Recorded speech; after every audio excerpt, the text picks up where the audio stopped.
Hello friends इस video में यहाँ पर जीके के इम्पोर्टेंट 40 एमसीक्यूज़ को डिस्कस करेंगे। देखिए सभी क्वेश्चंस कवर किए गए हैं। कंप्यूटर जैसा पैटर्न बनता है 40 मार्क्स का, उसको यहाँ पर एकदम बेसिक रूप में क्लियर किया गया है। करते हैं वीडियो को स्टार्ट। शब्द संक्षेप GSLV से आशय है। अब देखिए दोस्तों, आप सभी को पता होगा लॉन्चिंग व्हीकल्स यही होते हैं, तो इन्हें बोलते हैं geosynchronous satellite launch vehicles. Option number B. UNESCO ने किस तिथि को विश्व शिक्षक दिवस के रूप में घोषित किया है? ऐसे क्वेश्चंस मैक्सिमम टाइम्स बन जाते हैं दोस्तों। ये हो जाएगा 5 अक्टूबर। अब देखो यूनेस्को की बात आएगी तो क्वेश्चंस बनते हैं। पहला क्वेश्चन स्थापना बताइए, पूरी डेट बनेगी 16 नवंबर 1945 को। कहाँ पर? लंदन में। अलग से नोट कर लो क्योंकि इसका हेडक्वार्टर पूछेंगे, यानी मुख्यालय ये है पेरिस में। और बात करेंगे दोस्तों इसके यहाँ पर वर्तमान मेंबर्स की, यानी कितने सदस्य देश हैं, तो ये हो चुके हैं 193 से बढ़कर 195। और 195वां देश कौन सा, इसको नोट कर लो। अभी वॉर में इसी सबसे ज़्यादा हाईलाइटेड टॉपिक यही है, ये है आपका फिलिस्तीन। नोट कर लेना, बिल्कुल बन सकता है क्वेश्चन यहाँ से। बुद्ध चरित निम्न में से किसकी कृति है? तो देखिए दोस्तों, बुद्ध चरित लिखी गई है अश्वघोष। Option number A correct.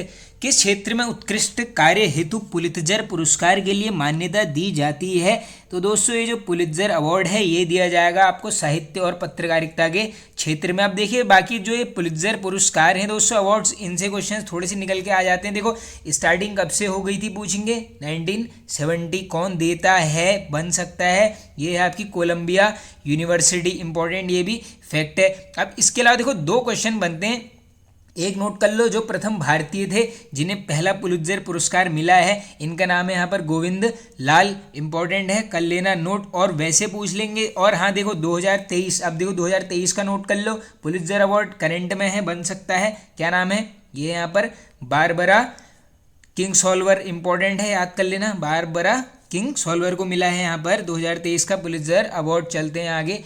Bharat के राष्ट्रीय संवत के रूप में किस संवत को मान्यता दी गई है? तो ये दी गई है दोस्तों Shaka Samvat. Option number A. Nobel पुरस्कार प्राप्त करने वाली प्रथम भारतीय महिला कौन है? अब देखो प्रथम भारतीय महिला पूछा गया है दोस्तों, तो आंसर हो जाएगा आपका मदर टेरेसा। ऑप्शन नंबर ए। और प्रथम भारतीय वैसे पूछ लेंगे, ये है आपके रविंद्रनाथ टैगोर जी। इनको कब मिला है पूछ सकते हैं, 1913 में लिटरेचर के फील्ड में इनको दिया जाता है। बाकी वैसे देखो ओवरऑल पूछ लेंगे, नोबेल पुरस्कार की स्टार्टिंग कब से हुई, आंसर करोगे 1901। इंपॉर्टेंट क्वेश्चन है, बन भी सकता है। अब इसके अलावा देखो 1901 में, अब ये क्वेश्चन बार बार बनता है कि फर्स्ट नोबेल प्राइज विनर का नाम बताओ, तो ये है आपके विलियम रॉन्जन। अब ये कौन थे दोस्तों जिनने एक्सरे किरणों का आविष्कार किया है? वही है विलियम रॉन्जन, जिनको फिजिक्स के क्षेत्र में मिलता है पहला नोबेल पुरस्कार। कब? यहाँ पर 1901 में। चलते हैं आगे। बांग्लादेश की संसद का नाम क्या है? तो देखो दोस्तों, बांग्लादेश की संसद हो जाएगी आपकी जातीय संसद, यानी ऑप्शन नंबर ए। मैन रहीम रेखा किन देशों के मध्य स्थित है? ये वाली काफ़ी इंपॉर्टेंट है। देखो ये हो जाएगी आपकी रूस और फिनलैंड, यानी ऑप्शन नंबर डी करेक्ट। अब इसके अलावा देखो जो ऑप्शन ए है ये बार बार निकल के आता है। रूस और चीन को कौन पृथक करता है? ये नाम नोट कर लो, ये है आपकी अमूर नदी। इंपॉर्टेंट है, ये काफ़ी पूछा जाता है ये वाला क्वेश्चन। आगे चलते हैं। यूनाइटेड किंगडम का राष्ट्रीय पशु क्या है? तो इजी हो जाएगा दोस्तों एकदम question. Option number C, robin redbreast है यहाँ पर यूके का राष्ट्रीय पशु। सुब्रतो कप किससे संबंधित है? तो देखो सुब्रतो कप हो जाएगा फुटबॉल। Option number B. आगे चलते हैं।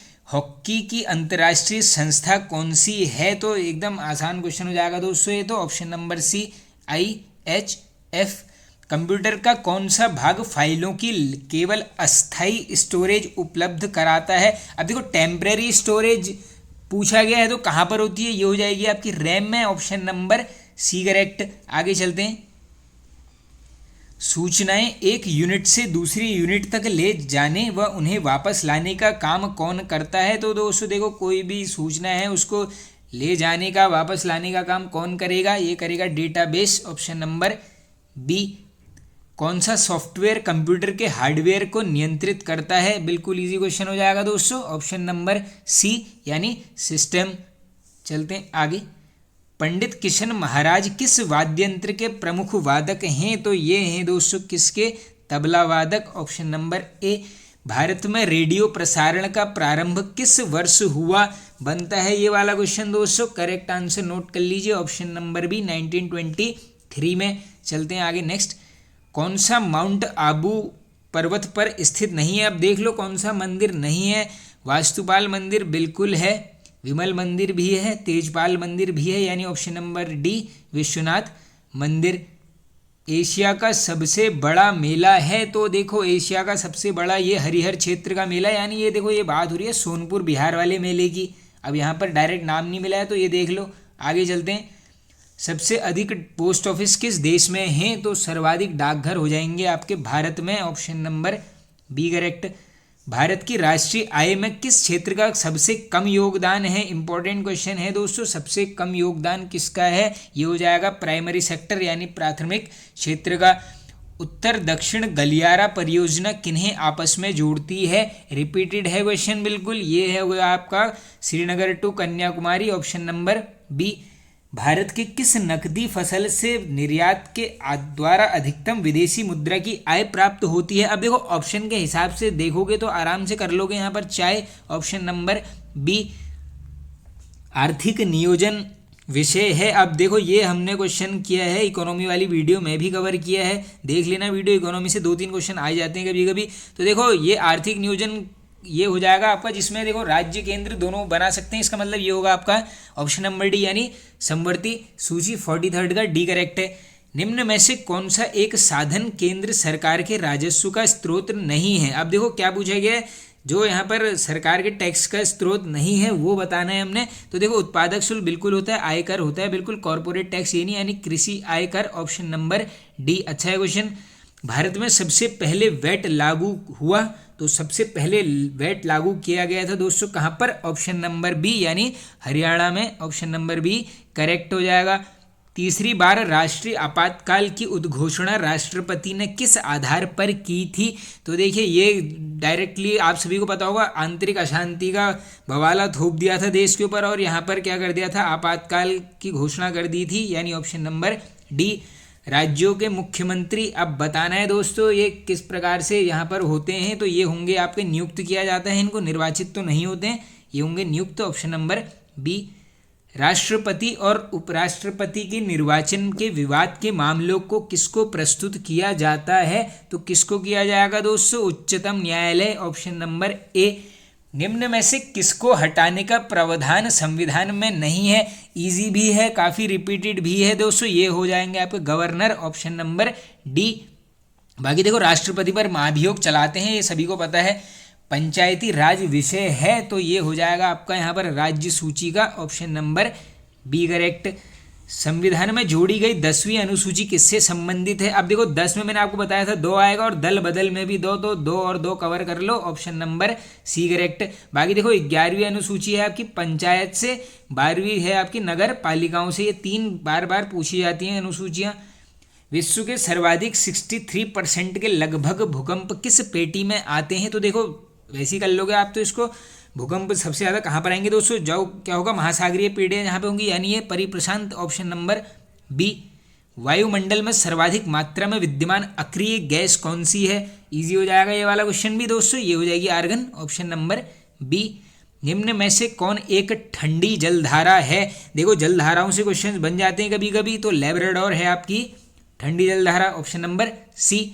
पर्ल हार्बर एक अमेरिकी नौसेना और एयरफोर्स बेस द्वारा हमला किया गया था, अच्छा है क्वेश्चन बिल्कुल, ऐसे आ जाते हैं, तो ये पर्ल हार्बर क्या हो जाएगा सीधे जापान।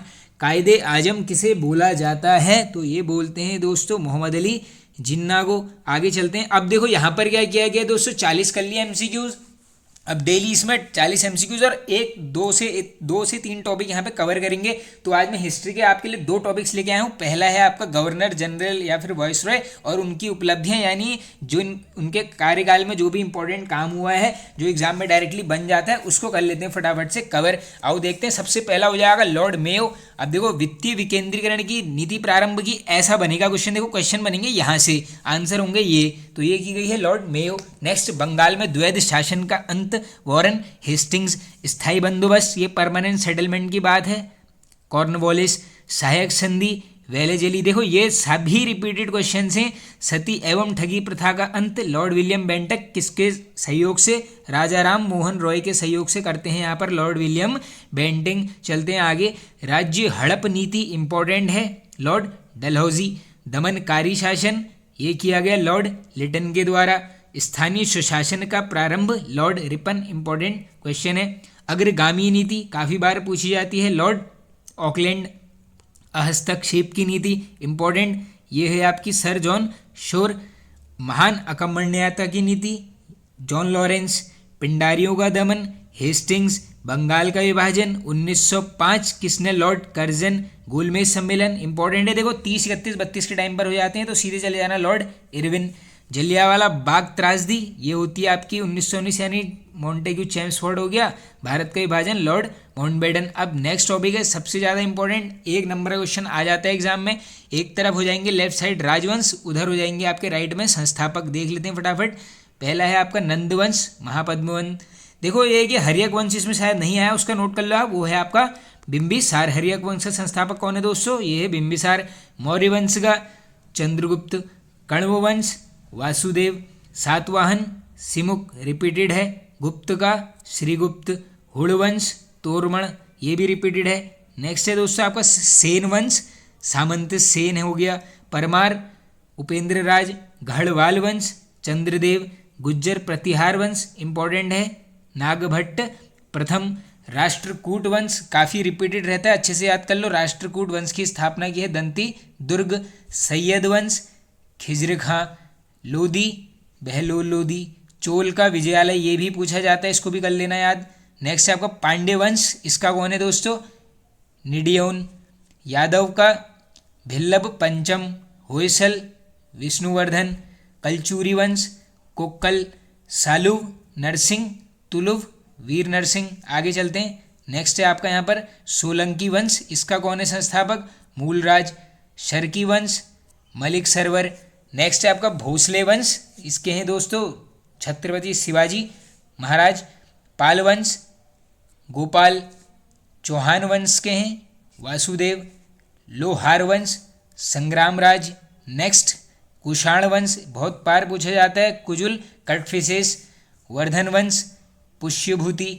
चंदेल नन्नुक। बाकी देखो खजुराहो के मंदिरों का निर्माण, एक क्वेश्चन आता है डायरेक्टली, नोट कर लो। खजुराहो के मंदिरों का निर्माण चंदेल शासकों ने। पल्लव वंश सिंहवर्मन फोर्थ। शुंग वंश रिपीटेड है, पुष्यमित्र शुंग। अब ये कर लो तीन याद, क्योंकि ये तीनों आएंगे अलग अलग करके, तीनों से ही बन जाते हैं। पहला है आपका यहाँ पर चालुक्य का बादामी वंश सॉरी फ्रेंड्स जय सिंह। चालुक्य वेंगी वंश विष्णुवर्धन।